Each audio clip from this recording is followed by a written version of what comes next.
Great. Hello, good morning, everyone. Thank you for joining our REU workshop series. Are you ready? This time we're going to talk about why research and extension experiences matter. I'm going to let Dr. Gary Wingenbach and Seth Jordan introduce themselves. Good morning, everyone. I'm Gary Wingenbach. I'm a professor here at Texas A&M University. I've been working here at Texas A&M since 2001, and my primary field is in agricultural research and communications within the College of Agriculture and Life Sciences. And currently, we have two ongoing REU projects that I am personally involved with. However, we have several others within the university.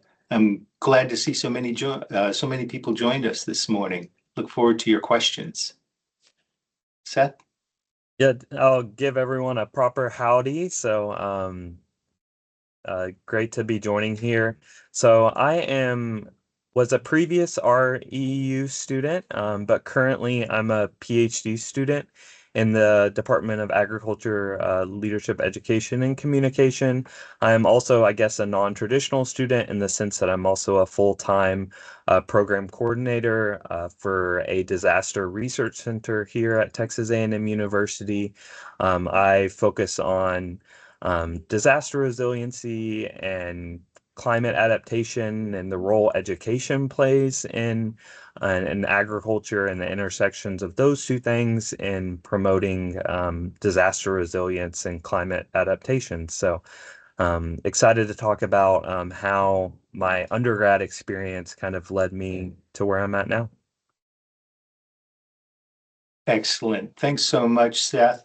So let's go ahead and get started. I'm going to just give a brief overview of the REU program, in particular because we may have some people who are kind of curious about it and don't really know that much about it. So the Research and Extension Experiences for Undergraduates, REEU, is a funded program within the Food, Agriculture, Natural, and Human Sciences within the USDA structure. And really, this program was started several years ago as sort of an answer to NSF's REU program, Research Experiences for Undergraduates, and as being, that would put the agricultural and life sciences on equal footing with their program in the sciences. So throughout the years, throughout past years, the REU program has been housed within the NIFA, the National Institute for of Food and Agriculture, and within the AFRI funding mechanism, which is the Agriculture and Food Research Initiative. So the primary goal of the REU is, as kind of exactly what the name says, is to provide opportunities for aspiring undergraduates to enter into research experiences or extension education experiences at their universities and colleges. Now, the reason why it's so important is that this program is really cognizant of the fact that many students, often in the colleges of agriculture, may be coming from resource limited households, and it's difficult to give up a summer of job earning potential to gain that experience within the field, within a research lab, or within an extension setting. So the primary thrust of the program really began with that sort of formalization of a need that was to be addressed, and that is to provide an avenue for undergraduates to gain these research and extension experiences without having to give up their summer pay. So primarily, one of the first criteria were that the program directors at NIFA were looking for is proposals that afforded an opportunity for students to earn a bit of income over the summer, so that because most of them use that for to continue funding their fall studies, and therefore also giving them an opportunity to gain experience within their chosen discipline and earn a stipend, as it were, for that summer experience, and that has really made the program very eye-catching for many students within the land grant university system, and then also beyond the normal LGU structure, because for example, we know of many programs that are attracting students from engineering, from medical sciences, and from across the array of disciplines throughout the university, because of the opportunity for them to earn a stipend to help offset future educational costs, but then also to gain that very much needed professional experience in an REU program. So typically the types of proposals that are funded that are submitted under this competitive grant structure afford the students an opportunity primarily for summer experiences, usually 9 to 10 week summer experiences, but can also be extended beyond that. And some of the projects that we know of use an integrated approach in which academics are also included with the research experience, and then also a very specific outreach component, such as a research symposium or a seminar, or even helping students to get to a national research meeting or conference within their discipline for networking possibilities, and as well as professional development. So I've had a long history, circa 1985 until now, in working with students to gain hands-on skill sets, so hands-on experiences. I'm a firm believer in experiential learning, and that there is only so much that can be taught within a classroom. And it's until you get out and put those abstract concepts into practical applications is when students take ownership of that knowledge, skill, and ability. And I think that's what makes it long lasting and definitely much more enjoyable in the learning process.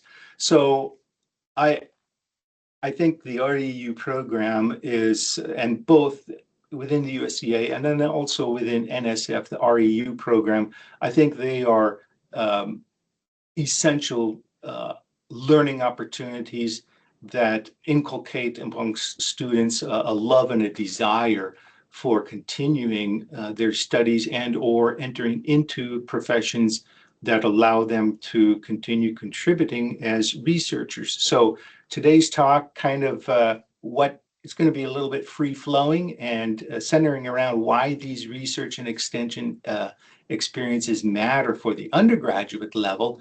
And I think it's because, we really wanted to touch on this. Seth is a former undergraduate and current graduate student that I've worked with in different research projects. And I would like Seth to take over now for a bit and just tell us a little bit about your specific undergrad research experiences that, really sort of sparked your interest for entering into graduate education.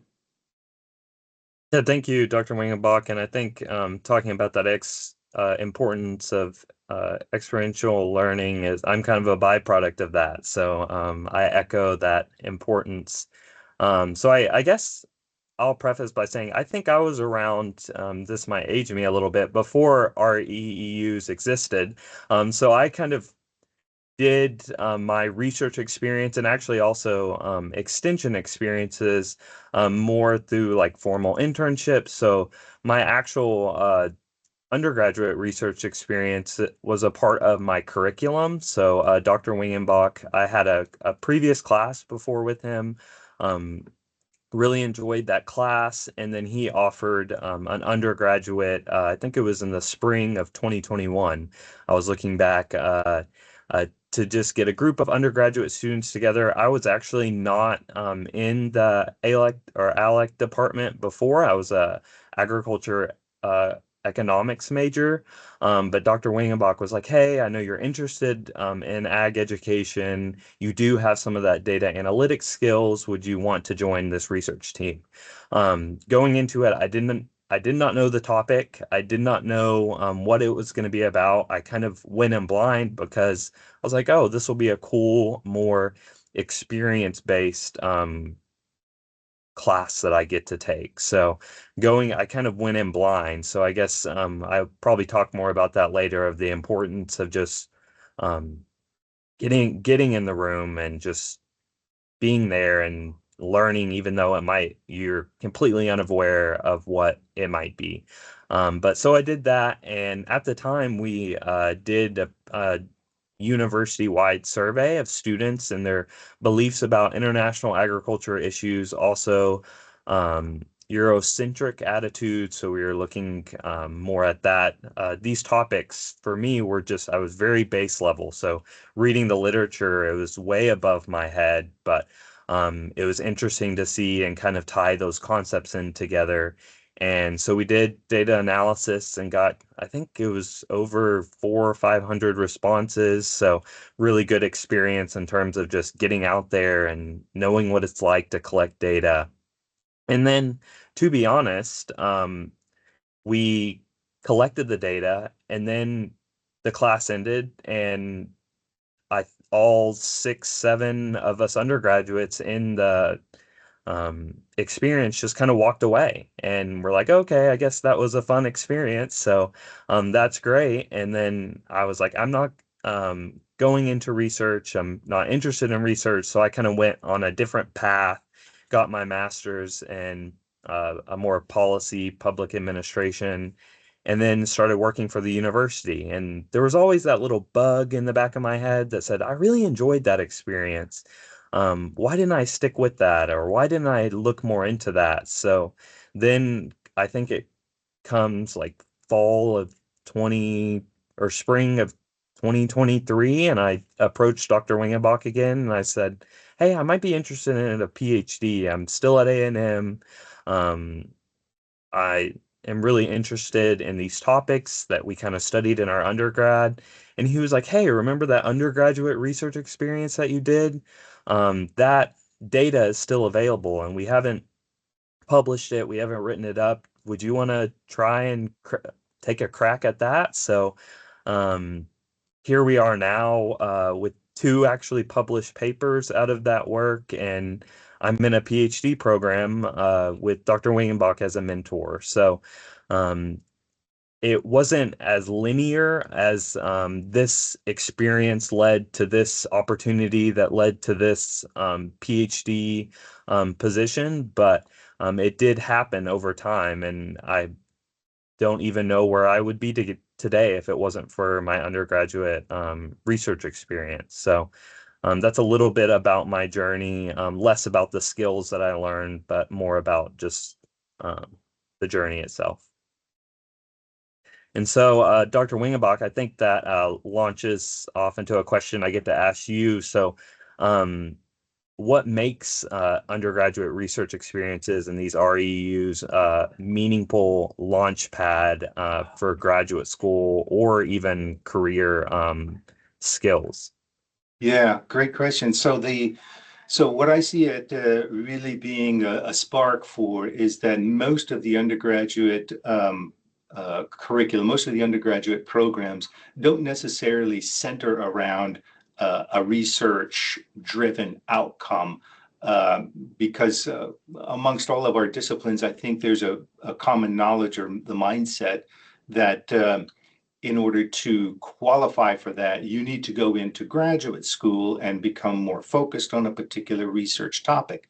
Now, even if a student wasn't considering graduate school, I think this undergraduate REU program uh, plants the seed to help students understand, kind of remove the mystique about, oh, conducting research, conducting original research, and how does that process unfold, and what are all the criteria that need to be considered. So for me, I see it as, first of all, the REU experience can remove that mystique about the what is research and how to go about it. And it too, in our program and in also the other programs that I know about in across the landscape in REU programs across the country, there is a very significant mentorship program going on between the PDs or the scientists that are matched up with the REU students. So, in essence, it's a training ground for what to expect as a graduate student, or even later on in life in the career workforce, to what to expect if I enter into a company that has a research division. And so there is mentoring. In our program, we rely a lot on cascade mentoring, which is professors help will mentor graduate students who go on to mentor undergraduates, and then also whirlpool mentoring, where graduate students are engaged with peer mentoring each other, and then undergraduates, as their confidence builds in their research expertise, they too then become peer mentors for other undergraduates.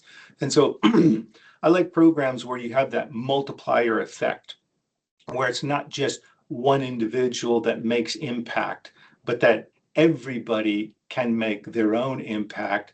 And, realistically, we should be able to have ideas spread more easily, more quickly, and then also to share research results across programs. So I'm going to get to that in a second about our education coordinated network with the REUs. But so for the primary meaningful experiences are that undergraduates get mentorship, they have the mystique removed about the research process, they get to know others who share their research interests, and that plays in our program, what we've seen is a very significant role in the numbers of undergraduates who then go on to graduate school. And because of the experiences they're gaining in the REU, those who are going on to graduate school that we have seen are garnering graduate assistantships to help pay for that next level at the master's. We've had a couple that are into the PhD program already, and that's just a real wow moment because for many students, again, as I said, the first opportunity came from being able to leave a summer job so that they could enter into an REU experience and receive a stipend so that they could continue college, continue their studies the following year, which then afforded them to gain the experience, which now they have parlayed into a post-undergraduate role as being a paid graduate student in a research role. And so, Seth, I want you to think about those sorts of things from your own undergraduate research experience, and tell us what were the factors that you used, or the challenges, the lessons that you learned from that undergraduate experience that kind of helped you set up to become a successful graduate student.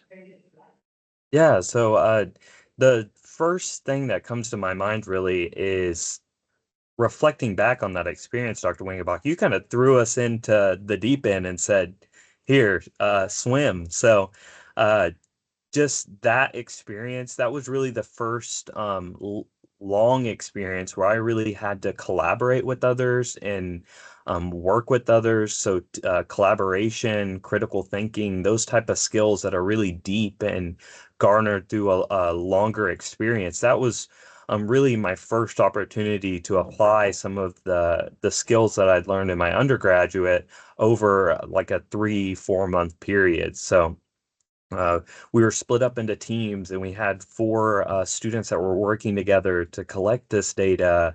And the regular class structure or a regular experience, and I worked my way through college and didn't get to do a lot of the extracurricular activities like Dr. Wingenbach mentioned most students have to do. But really that collaboration and team building was, I think, the biggest skill set I learned. And that's a skill set that I applied to my master's application, my job applications, my eventual PhD application, and then just getting involved in research in general was a really valuable skill for me, just to be able to articulate some of uh, the things and read literature and just um, think more critically about a larger scale issue. That helped in all my applications, especially my PhD application, when they say, "Hey, what do you want to do? Why are you getting this advanced degree?" I reflected on that experience and was able to draw from a lot of what I learned in that and apply it to my application. And ever since then, I work right now doing a lot of youth education, and um, I've been able to get some youth involved, and kind of, I think it also instilled a sense of we need to always think about giving back. So, I mean, Dr. Wingenbach was in that mindset when he offered this opportunity for me. Could I offer that opportunity to a high school student? What impact, even earlier on, could that have on their journey and their experiences, and how they might be in my position one day talking to high school students about undergrad or research experiences. So it did a lot of things for me, and it's really hard to kind of narrow down and pick out which ones were the most important. But I think my recent job application, they looked at me and said, um, "Hey, that research experience that you did really stood out on your application. That's one of the reasons we hired you, because I work with faculty, so they understand the value of knowing about research." So yeah, so that's kind of an essence of what that experience was able to do for me. So um, I think, Dr. Wingenbach, you probably have some to build on top of that in terms of more of the leadership skills. I think you were able to look at many experiences and many undergraduate students, and how the skills were being developed over time. So could you expand on kind of your view as an advisor to some of these programs? And yeah. Yes, Seth, thanks for reminding me. As you were talking, I was thinking specifically teamwork skills was what you were alluding to, that they'd be working in groups, communication skills, responsibility, integrity. So there were so many different kinds of personal and group characteristics that you were explaining that are heart and soul of an undergraduate student becoming an undergraduate researcher. And Wanda posted in the comment here, so that research students, it helps with their accelerated master's program. And, they get like a running start, a first year in their master's, and they only need an additional year. We have found in our graduate application pool, we can tell immediately upon reading applicants' statement of purpose, or why do they want to earn a graduate degree. It's really evident between the applicants who have had a undergraduate research experience and those who haven't. In their writing, in the statement of purpose, those who have had a research experience as an undergrad, they have sometimes a laser focus on a very specific research problem. And they're already familiar with the literature or some of the research that has surrounded that particular topic, as opposed to students who are applying for graduate school but haven't really thought about research as being a part of graduate school. And so their ideas might be more fluid. They're not as, it's like I always say, they don't have handles on them. So I don't know how to grab onto it and help a student achieve their research goals when something isn't defined well. You don't know how to help, how to hold, how to how to grasp the idea, as opposed to those who have had those undergraduate experiences. They really come in with much better mindsets about the parameters, about variables that affect the situation, about some possible solutions that they would like to test, and really, just there's a huge difference for those students who are applying to graduate school. So likewise, then I've written a lot of recommendation letters for undergraduates who say, I want to take a break from school, but I want to get into the workforce, and I'm going to send you my resume, and I'm applying for this particular job or this position. And even in their application materials for the workforce, they are just much more concrete. They're more focused. They have their letter of interest to the place that they're applying to is very specific. It answers the items that are posted in the qualifications to have the job. And so writing those kind of letters of recommendation become much easier. And especially for our former REEU students, those are incredibly easy to write because we see how much those students grow. Our program is called the Science Influencers Program, and we get to see how much those students grow over the course of a year because it is an integrated program. I'm going to share my screen here just so you can get it, and it's just basically one word, scienceinfluencers.org. But this is an integrated program, and so the students who have participated over the years, our program centers around building not just the research skills, because this program is kind of unique in that all the students are paired up with a subject matter expert and mentor who addresses the science portion of their REU experience, where then I and my colleagues, we address the science communications component of their experience because we're firm believers that all future scientists need to become much better communicators of what we do, and that will help with policy formation and public perception about the value of their science, and which are currently kind of some of the things that are under attack at different levels. So we started back in 2022, and just thinking about Kiera has now gone on to Kiera is let me see, she is, I think, working with the American Birding Society now. Stephen is a PhD student, doctoral student at Colorado State University. Lucy has gone on also working with a nonprofit now in the private sector, and Joshua is a medical graduate student at the University of Kentucky, and so that's just kind of, you can see that they don't stop when they finish with the REU program. They go on and do other things that are really amazing, and we're so happy for those students and the other ones who are going to follow as well. I could go through each year of our students and just seeing their picture reminds me that, oh, that's another person in graduate school. That's another person in medical school. So we've got a couple of them that have gone on to medical school, and that's exciting stuff for us.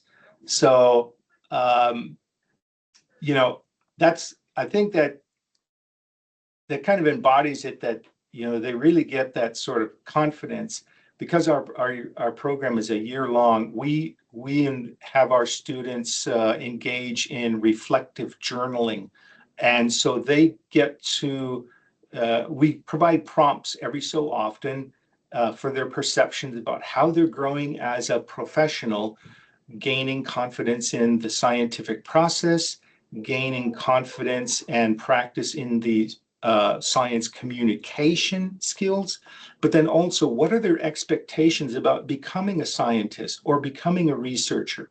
And typically from mid-spring, all of those things, they're very low confidence, and their writing is full of descriptions about fear of the unknown and really sort of the imposter syndrome. I don't know if I'm ready. I'm scared I might make a mistake in my research over the summer. And by the end of the summer, we just see this arc where almost every single one of these students is just like, I love what I'm doing, and I feel so great about having chosen this career. I can't wait to see where it takes me, in the next few months after I finish my bachelor's degree. And I'm so excited about entering into, my scientific area. And you can see some real genuine enthusiasm amongst students who were really kind of wondering if they had picked the correct path at the beginning, of the year in the springtime, whereas by the end of the summer, they are just brimming with confidence. And then they come back and they participate in our annual fall research symposium, and they get to share the ideas and get to share the outcomes of their research. And what is really interesting here, I'm going to have to find it and share this. So then last year we had the good fortune that we got to invite students from other programs as well. And so Alexandra, Caleb, Davis, Ava, and Marisol were in our program. But then you can see we had Mark from Cal State, Brandon from Cal Poly, several students, and really the type of science that these students are conducting and the type of research that they were looking at over the summer is just phenomenal. I mean, I have to find the one with the carrots. Oh, here it is, Brandon's, because I've often wondered what do they do with all the carrots when they juice them, and what happens to the pulp. And wow, Brandon and of course his mentors, they had the same sorts of questions about could such a thing be used in for chicken feed and broilers production. And so these are the sorts of things that I think are just fantastic for students to be engaged in these sorts uh, of activities, because they also then give them the confidence to go on and really to continue learning by doing, as Brandon said, and giving back to science. And so, yeah, I think that's what really helps those students is helps them stand out for grad school and careers. And Seth, tell us a little bit about in your current, if you want to expand on a little bit about your current position and what are some of the skills that you are using that you acquired through your undergraduate research experience? Well, Dr. Wingenbach, with the carrots, it almost makes me think if we're going to be eating orange chicken one day, but I guess a different orange chicken. So, yeah, so I currently work as a program coordinator, doing and the director of education for the Hazard Reduction and Recovery Center. So it's a disaster natural hazard focused research center that looks at the intersection between like society and the built environment. So if you would have asked me in Dr. Wingenbach's research class if this is what I'd be doing one day, it would be totally out of my conceptual idea of what I'd be doing, working outside of agriculture. No, I would never be doing that. But I feel very fortunate to be able to lead some educational efforts, coordinate some learning opportunities for students, and really reflect on my own experiences and what was impactful for me. And I think my undergraduate research experience would definitely be at the top of the list of my undergraduate experience. So it makes me think of how to, like I mentioned before, pass that on. So I think one of the things that I'll mention in terms of don't be afraid to to go after an opportunity that might be outside of your wheelhouse. So I know on the call we have a lot of the life sciences students. So don't be afraid to go into the science communication REEU, because those skills are so important no matter what field you're into. And there might be a water conservation REEU, and you might not be interested in water, but I guarantee you that biomedical engineering, chemical engineering, biology, all of these fields have a direct relationship to water. And you can explore that and see if that's something that interests you. Or if it doesn't, that's also another lesson that you've learned. Okay, I got all these great research and extension skills, and I can apply it to what I'm really interested in.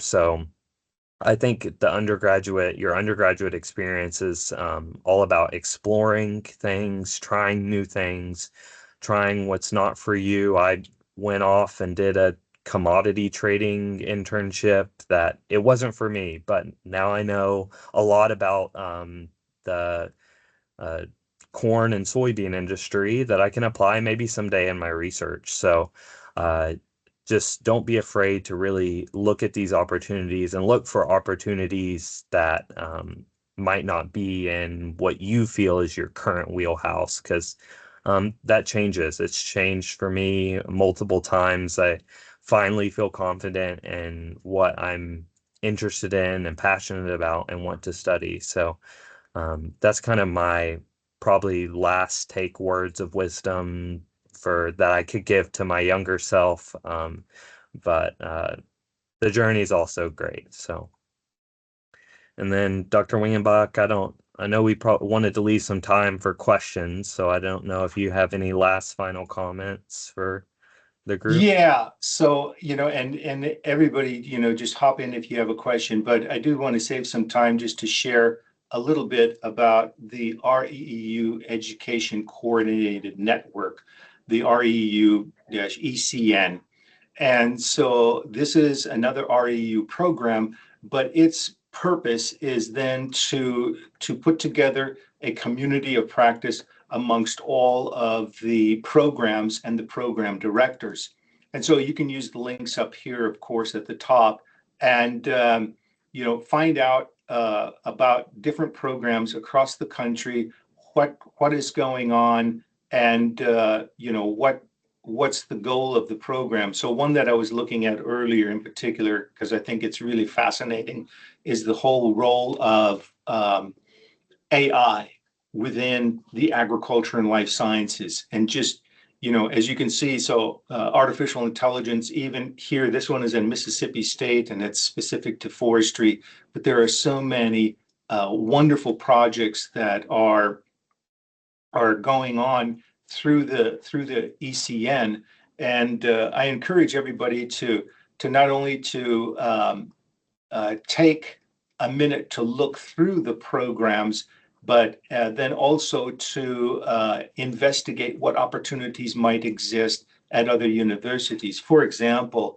Dr. Chen's project here at SAM, I think this one is it, in which she is recruiting students, don't have to be at Sam Houston State. They can be from anywhere. So we have had some of our students um, apply for the program at Sam Houston State. And again, that's, there's wonderful opportunity. Dr. Shim's program here at Texas A&M last year recruited one of our students to work in his lab. So we get to share, students across programs, and they get different kinds of perspectives. So then we also have a page dedicated to program directors. And again, this is an opportunity for people to peruse what are the expertise. Dr. Hibbs, Dr. Barry is out there on the West Coast and doing great works. And so we've got programs scattered all across the country. Really, there's tons of programs, tons of opportunities for students to become engaged in an REU if they want. And I know that for the people who signed up, there was a few questions on recruiting. And so one of the first steps that we do is we set up a profile at pathwaystoscience.org, which is sort of this national database that is it's free for an entry level, which is basically what all you need to promote your own REU program.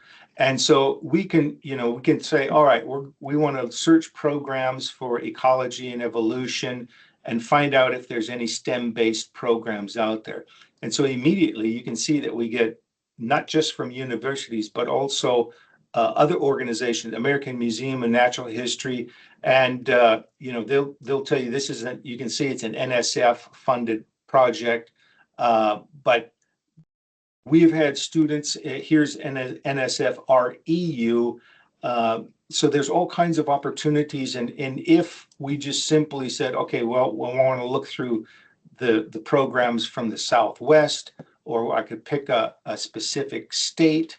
Let me go back here and pick just Texas, because I think I updated our program, so it should still be showing there. But this is one of the first things that we alert students to, as well as faculty who are saying, "Hey, I've got a program," because we not only promote REUs, but we help to promote REUs for NSF right here at Texas A&M University. And yeah, so here's our program, the Science Influencers, and you can see it's a USDA funded. It does allow for study abroad in our previous cohorts. So we've had a student spend a summer in Belize. Another student went to northern Spain last summer for an international research center there. And then as well, we've sent students twice to MIT, once to Hawaii, University of Alabama. So really kind of all over the map. And this year, our group will be going to the East Coast, to a military research center somewhere in Maryland, as well as other ones going. One student is going to Costa Rica to spend the summer investigating marine life there. So fantastic opportunities that can come about through the different types of REU and REU programs that are within our structure here. So I'm going to stop sharing that, and let's ask, are there questions out there specific that we haven't addressed that we might get a chance to address?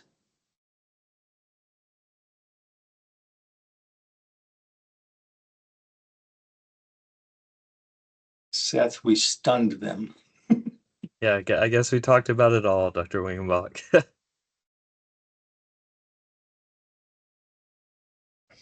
I'd just like to mention, you mentioned, Dr. Ringenbach, about the reflections that the science influencers do over the summer.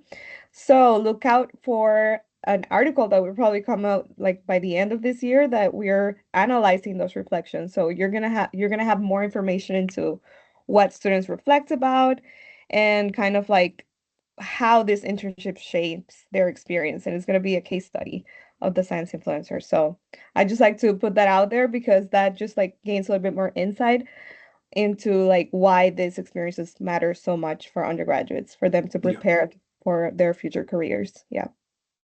Thank you, Avril. Yes, that's a good mention too. And Wanda, I see you have your hand up.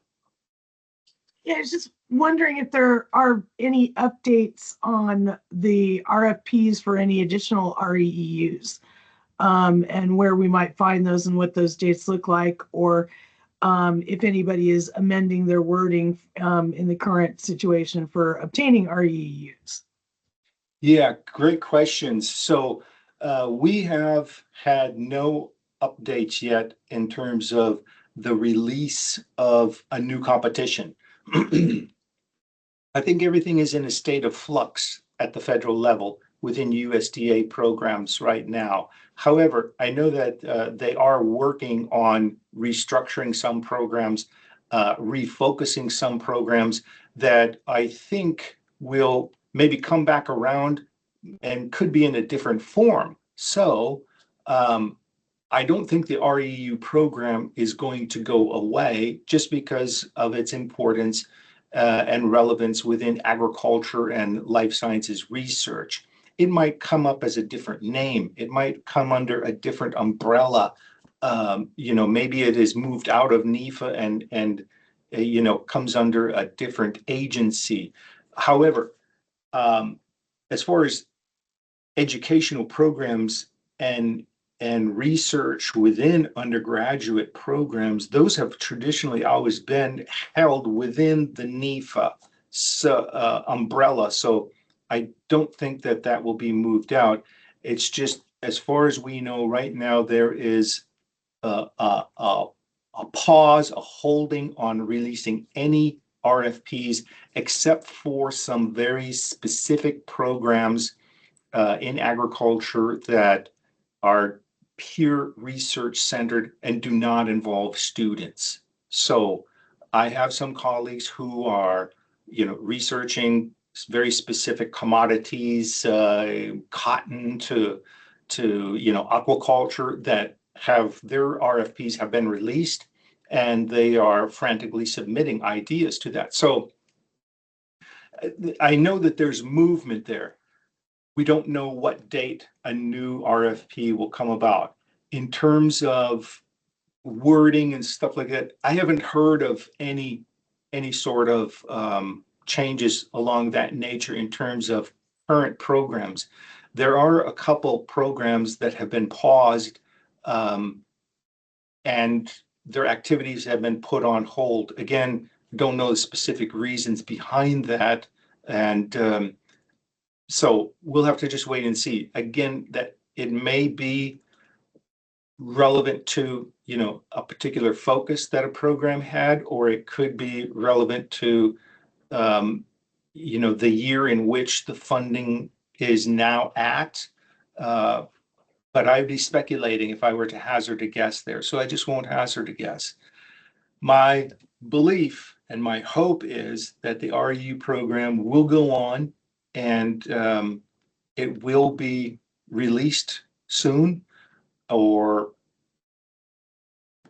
hopefully before the end of this year, and that we will be encouraged to help everybody submit new ideas. And to add on that, Dr. Wingenbach, I know the NSF REU is still going on. They're just slightly changing some of the recruiting guidelines that they have for that. So slightly great. just changing around Yes. some language around recruiting. So I know it's due, I'm looking at it right now, at August 20th. So that's probably a good sign for the USDA REEU. Yes, I'd agree. I think Anna had a question before. Oh, I'm sorry, Yeah. I didn't see that. Thank you. Yeah. Sorry. Sure. So I'm very interested in the recruitment procedures. Given I think this is an awesome program, like how can you reach out to all the potential audiences at the first? Yes, great question. So many of the REU programs are specific only to the school, the university that they represent. Our program, the Science Influencers, we recruit from the Texas A&M University system. So we have had students at other campuses join our students here. As a matter of fact, that was a primary goal of our program, was to ensure that students from other campuses would have the same sort of research and extension opportunities as did students here on our home base campus.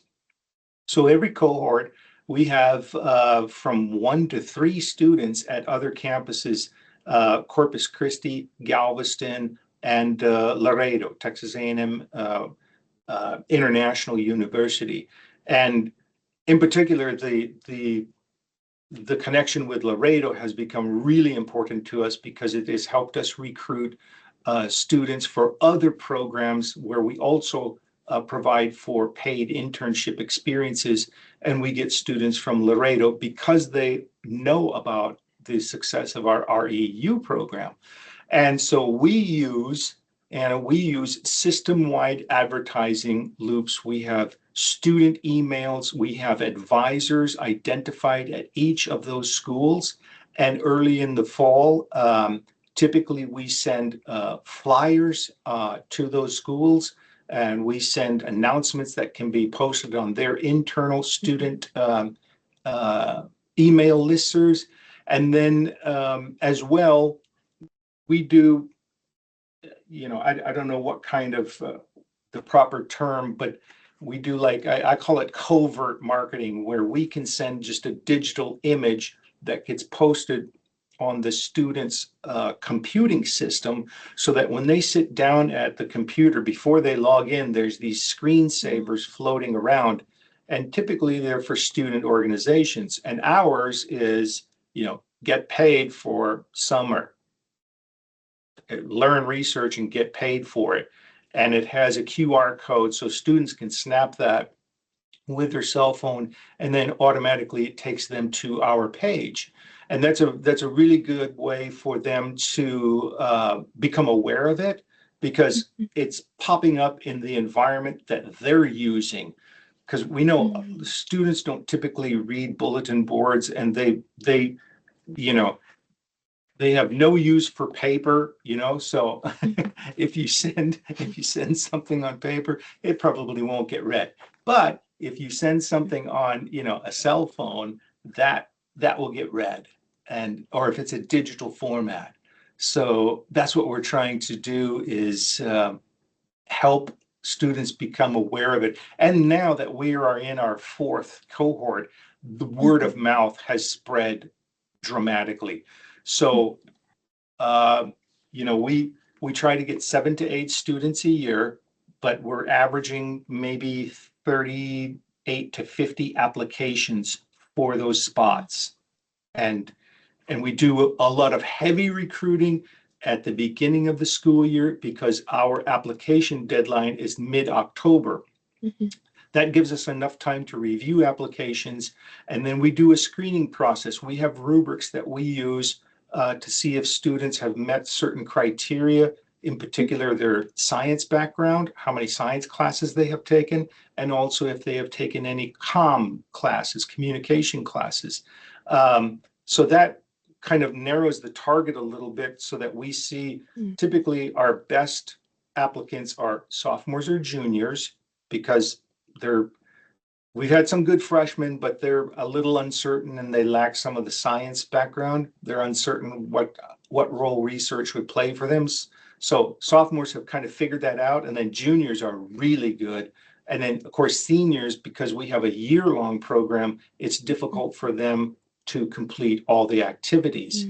Although we have had seniors do that, and typically they'll graduate and just be unable to attend the research symposium, because we pay our students all year long, not just in the summer. So they get paid in the spring for attending our class. They get paid in the summer for the internship. They get paid again in the fall for the research symposium, and they can earn extra monies to go to a research conference. So all told, it's almost $10,000 per student per year. So that's a really good recruitment element also, when students hear, wow, that's fantastic. And I see Barry says 80 applicants this year for 9. That is just tremendous. So yeah, as programs mature a little bit, the word of mouth starts spreading, and that is really the best recruitment force you can have, is last year's cohort. So on that note, we always ask our students to go make 2 presentations. If they haven't graduated, they go back in the fall and they make 2 presentations about our Science Influencers program in their undergraduate classes, where, science classes, etc. And then that really sparks new interest amongst students who didn't know about the program.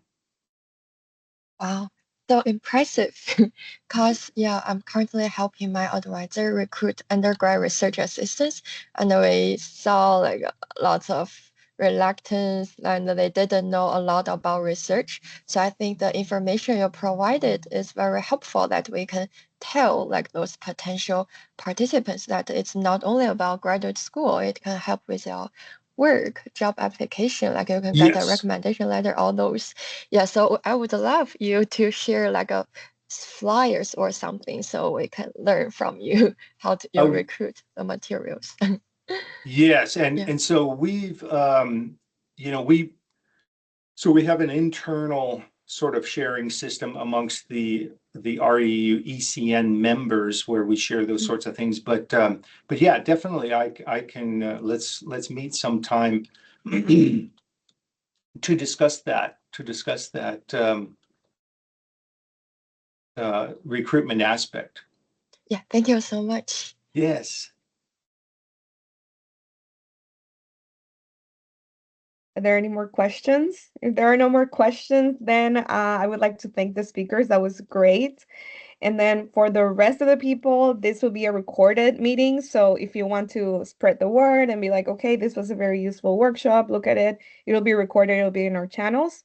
So look out for those. And thank you so much for joining. I hope you enjoyed it. I know I enjoyed it. And like I also conducted some undergraduate research as well. So I agree with everything that you guys mentioned. Thank you so much. Thank you, everyone. Thank you, everyone. Thank you, everyone. Have a great weekend.